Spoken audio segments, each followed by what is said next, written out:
Good morning students, welcome to our B Ed online class. आज की कक्षा में हम लोग शैक्षिक उद्देश्यों का वर्गीकरण पढ़ेंगे। That means classification of educational objectives पढ़ेंगे। इसके अंतर्गत अधिगम शिक्षा प्रक्रिया के में सभी शैक्षिक उद्देश्यों का अपना महत्व है।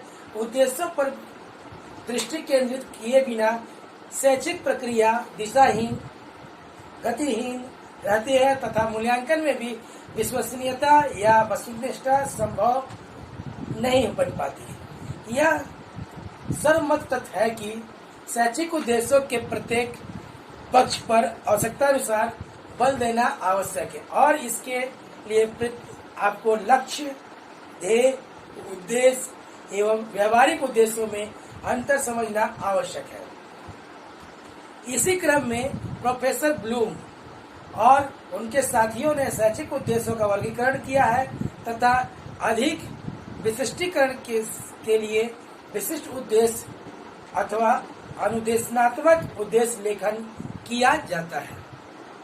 इस अध्याय में आप शैक्षिक उद्देश्यों के वर्गीकरण का अध्ययन करेंगे। अब पढ़ते हैं अधिगम उपलब्धि। शैक्षिक लक्ष्य, ध्येय, उद्देश्य और विशिष्ट उद्देश्यों में अंतर कर सकेंगे। प्रोफेसर ब्लूम एवं उनके सहयोगियों द्वारा किए गए शैक्षिक उद्देश्यों के वर्गीकरण को 3 पक्षों में बांटा गया है: संज्ञानात्मक पक्ष, भावात्मक पक्ष और क्रियात्मक पक्ष। स्पष्ट करते हुए कहा गया है संज्ञानात्मक, भावात्मक, क्रियात्मक पक्षों का वर्गीकरण एवं वर्णन कर सकेंगे। लक्ष्य, ध्येय, उद्देश्य और विशिष्ट उद्देश्यों में संबंध। शैक्षिक उद्देश्य प्रत्येक देश द्वारा शिक्षा को प्रभावित तथा अर्थपूर्ण बनाने हेतु निर्धारित किए जाते हैं और विद्यालय एवं महाविद्यालयों द्वारा उन्हें प्राप्त किया जाता है। शैक्षिक उद्देश्य शिक्षा प्रणाली की रूपरेखा विकसित करने में दिशा प्रदान करते हैं और राष्ट्र के शैक्षिक, सामाजिक, आर्थिक, राजनीतिक नीतियों का प्रतिनिधित्व करते हैं। उदाहरण के लिए राष्ट्रीय शिक्षा नीति 1986 में लिखा है, शिक्षा व्यक्ति के लिए मूल स्रोत है जो व्यक्ति में संवेदनशीलता परिष्कृत करती है, राष्ट्रीय एकता में सहायक है तथा वैज्ञानिक दृष्टिकोण का विकास करती है। यहाँ यह कहना आवश्यक होगा कि हम ध्येय, लक्ष्य, उद्देश्यों तथा अनुदेशात्मक उद्देश्यों के संबंध स्पष्ट कर सके। इनमें मुख्य संबंध दीर्घकालीन एवं लघुकालीन होने का है। जैसे ध्येय, लक्ष्य दीर्घकालीन समय में प्राप्त किए जाते हैं और तथा उद्देश्य एवं विशिष्ट उद्देश्य थोड़े समय में अर्जित हो सकते हैं। लक्ष्य ये व्यापक एवं दीर्घकालीन होते हैं। यह सामान्य मार्गदर्शन करते हैं। इनमें दार्शनिक एवं आदर्श झलकते हैं। उदाहरणार्थ मूल तथ्यों का पूर्ण अधिकार प्राप्त करना, प्रजातांत्रिक अभिवृद्धि का विकास करना। ध्येय एम जिसे कह सकते हैं, लक्ष्य मतलब गोल होता है, ये मतलब ध्येय। ये कम व्यापक एवं दीर्घकालीन होते हैं तथा इनकी प्राप्ति में अनेक वर्ष लग जाते हैं। ये अस्पष्ट होते हैं, जैसे एक जिज्ञासु मानव विकसित करना। उद्देश्य ऑब्जेक्टिव, उद्देश्य विशिष्ट हो सकते हैं और यह लघुकालीन होते हैं। यह अधिगम प्रक्रिया का मार्गदर्शन करते हैं और शिक्षक को मूल्यांकन में सहायता करते हैं। उद्देश्यों की सहायता के लिए लक्ष्य प्राप्त किए जाते हैं। ये प्राय प्राप्य है, जैसे छात्र विज्ञान सिद्धांत का ज्ञान प्राप्त कर सकते हैं। विशिष्ट उद्देश्य स्पेसिफिक ऑब्जेक्टिव, ये उद्देश्यों में जो छात्रों से अपेक्षित व्यवहार को प्रदर्शित करते हैं।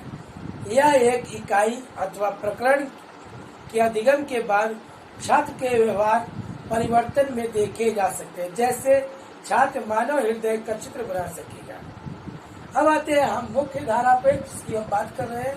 शैक्षिक उद्देश्यों का वर्गीकरण। मूलतः टैक्सोनॉमी शब्द जैविक पदार्थों के वर्गीकरण के लिए प्रयोग में लाया जाता है। इस शब्द की व्यापकता में इसका प्रयोग वर्गीकरण के लिए किया जाने लगा है और इसे शैक्षिक उद्देश्यों के वर्गीकरण के लिए भी उपयोग में लिया गया। इस प्रकार शैक्षिक उद्देश्यों की टैक्सोनॉमी की संरचना कुछ सुस्पष्ट सिद्धांतों से की गई है।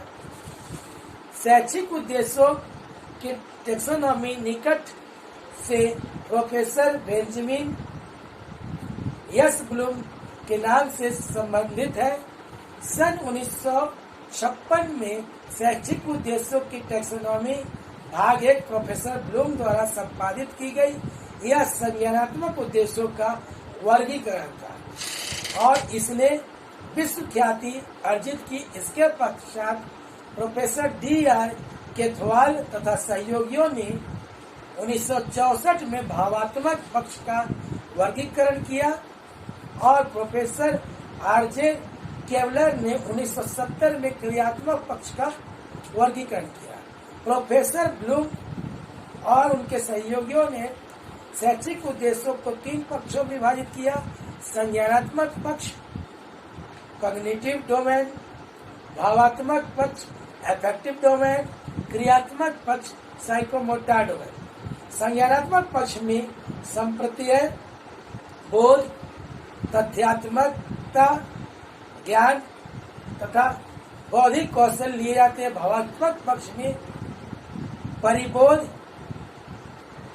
आदर्श, अभिवृत्ति आदि लिए जाते। क्रियात्मक पक्ष में मोटार कौशल जैसे हारमोनियम बजाना, टोकरी गूंथना,